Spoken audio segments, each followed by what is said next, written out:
E disse Jesus: venha.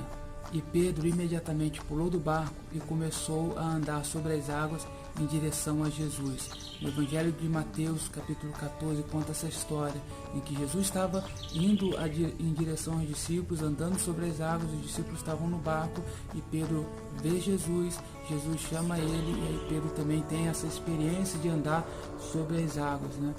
E uma das coisas que eu aprendo nessa história é sobre o chamado de Deus. Muitas pessoas me perguntam como que é o chamado de Deus, como é que se dá esse processo de ser chamado de Deus, como que eu entendo o chamado de Deus.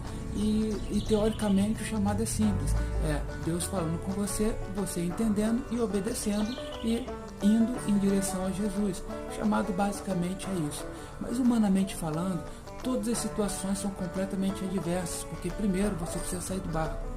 Segundo, tem a questão da água, você não consegue andar sobre a água. E terceiro, você sabe qual é a força da água, porque já tinha acontecido ondas ali naquele lugar.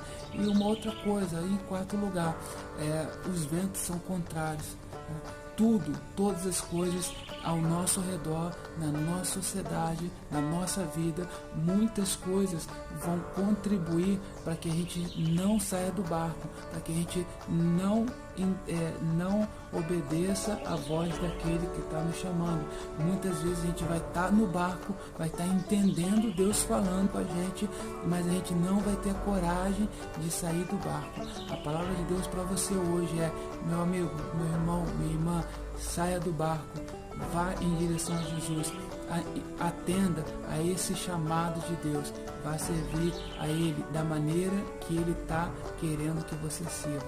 Tenha coragem de sair do barco, e quando você sair, você vai ver o sobrenatural acontecendo na sua vida.